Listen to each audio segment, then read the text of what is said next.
kasih. Selamat pagi Ibu Vita. Terima kasih sudah bersedia mengikuti wawancara. Pada kesempatan ini kita akan menggali informasi mengenai strategi pembelajaran dan dukungan positif yang diberikan kepada siswa berkebutuhan khusus autis yang kita akan menggunakan pendekatan CARE. Selamat pagi Bu Ninu. Baik, saya siap berbagi pengalaman dan strategi yang selama ini diterapkan di kelas. Bagaimana Ibu membangun hubungan yang positif dengan anak autis sebelum dan selama proses pembelajaran? Saya berusaha membangun hubungan melalui interaksi yang hangat, konsisten, dan tidak memaksa. Saya juga menyapa siswa dengan namanya, menggunakan bahasa yang sederhana, serta memberikan waktu agar siswa merasa nyaman sebelum mengikuti kegiatan pembelajaran. Dan saya juga mengamati hal-hal yang disukai siswa sehingga dapat digunakan sebagai jembatan untuk membangun komunikasi dan kedekatan. Apa sih yang Ibu lakukan ketika siswa terlihat belum siap mengikuti pembelajaran? Ya, saya tidak langsung memberikan tuntutan. Ya, saya memberikan waktu untuk menenangkan diri. Ya, kemudian mengajak siswa berkomunikasi dengan kalimat sederhana. Ya, setelah siswa lebih siap, saya mengarahkan kembali pada kegiatan pembelajaran. Kemudian bagaimana Ibu menyesuaikan pembelajaran di kelas dengan kebutuhan siswa autis tersebut? Saya melakukan penyesuaian berdasarkan kemampuan dan kebutuhan siswa. Instruksi dibuat singkat dan jelas. Kegiatan pembelajaran sebagai menjadi langkah-langkah kecil serta menggunakan media visual seperti gambar, kartu. Contohnya konkret adalah atau jadwal kegiatan. Apakah siswa autis tersebut diberikan tugas yang sama dengan teman-temannya? Ya, tujuan pembelajarannya diupayakan sejalan dengan pembelajaran kelas, tetapi cara dan tingkat kerukunannya dapat disesuaikan. Misalnya, ketika siswa mengalami kesulitan menyelesaikan tugas tertulis, saya memberikan contoh terlebih dahulu, mengurangi jumlah soal jika diperlukan atau menggunakan benda konkret agar konsep lebih mudah dipahami. Kemudian bagaimana dengan pengaturan lingkungan di kelas, lingkungan belajar? Saya berusaha menciptakan lingkungan yang konstruktif, terstruktur, dan tidak terlalu banyak distraksi ya. Tempat duduknya, jadwal kegiatannya, aturan kelasnya, dan urutan kegiatan dibuat sejelas mungkin agar siswa mengetahui apa yang akan dilakukan. Kemudian apa yang diberikan dukungan positif apa ketika siswa tersebut melakukan perilaku atau usaha yang sudah baik?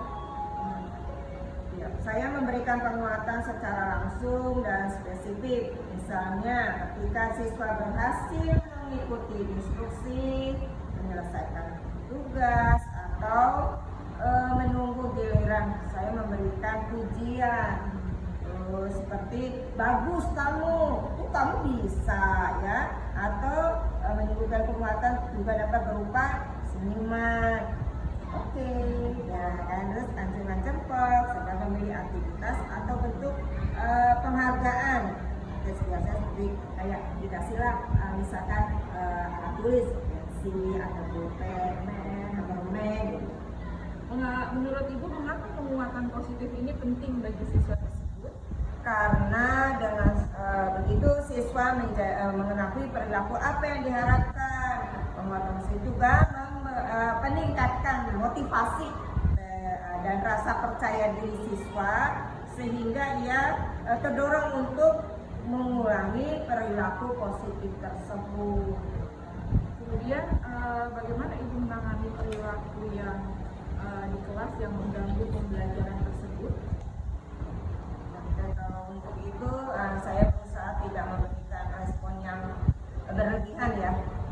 Saya mencari tahu penyebabnya perilaku tersebut, kenapa ya dia melakukan itu, kemudian mengarahkan siswa pada perilaku pengganti yang lebih sesuai. Misalnya jika siswa menyampaikan keinginannya, saya mengajarkan cara meminta bantuan atau menggunakan kartu gambar sebagai alat komunikasi. Kemudian bagaimana Ibu mendorong siswa tersebut agar lebih mandiri? Saya memberikan kesempatan kepada siswa untuk melakukan tugas sendiri sesuai kemampuannya. Bantuan diberikan saya secara bertahap dan kemudian dukungan ketika siswa mulai mampu melakukannya secara mandiri. Saya juga memberikan pilihan sederhana agar semua siswa dapat belajar mengambil keputusan. Kira-kira contohnya seperti apa ya? Ya, misalnya memberikan pilihan, kamu mau nggak mengerjakan dengan pensil atau krayon? Kamu kabarnya kamu mau pakai yang mana? Mau krayon atau pakai pensil warna? Atau minta nomor 1 atau nomor 2, ini kamu pilihannya mau yang mana? Dengan demikian si pilihan tersebut maka merasa memiliki kendali terhadap aktivitasnya. Kemudian bagaimana Ibu mengetahui apakah strategi metode CARE kita ini yang diterapkan sudah efektif? Biasanya saya melakukan pengamatan secara berkala. Ya, tentu saya melihat perubahan dalam kemampuan mengikuti instruksi, berkomunikasi, berinteraksi dengan teman, menyelesaikan tugasnya, dia bagaimana tuh mengerjakan tugasnya yang sudah saya berikan, serta mengelola perilakunya. Ya, hasil pengamatan ini dicatat, digunakan untuk menentukan strategi apa yang berikut nanti saya lakukan. Ibu, apakah Ibu bekerja sama dengan orang tua anak autis tersebut? Iya. Biasanya orang tuanya kita komunikasi dengan orang tua penting agar strategi yang diterapkan di sekolah dapat diketahui dan jika dimungkinkan dilanjutkan di rumah, yaitu kami saling berbagi informasi mengenai perkembangan kebutuhan dan hal-hal yang membantu siswa tersebut. Selama ini apa tantangan terbesar dalam memberikan pembelajaran kepada siswa autis tersebut? Ya, macam-macam ya. Setiap siswa memiliki kebutuhan dan karakteristik yang berbeda.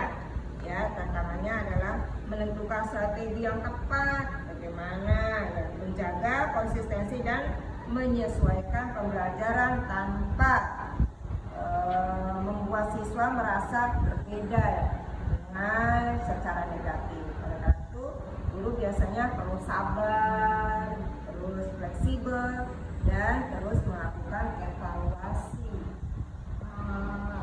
Sekarang menurut Ibu, apa diharapkan Ibu terhadap perkembangan siswa autis tersebut? Ya, saya berharap sih siswa yang berkembang yang autis ini berkembang sesuai dengan potensi yang dimilikinya.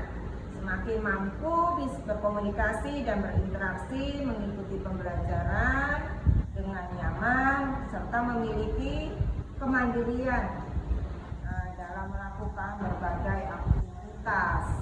Yang terpenting siswa juga merasa diterima dia dan dihargai dan menjadi bagian dari lingkungan kelas. Itu terima kasih Bu Gita atas waktu dan informasi yang telah diberikan.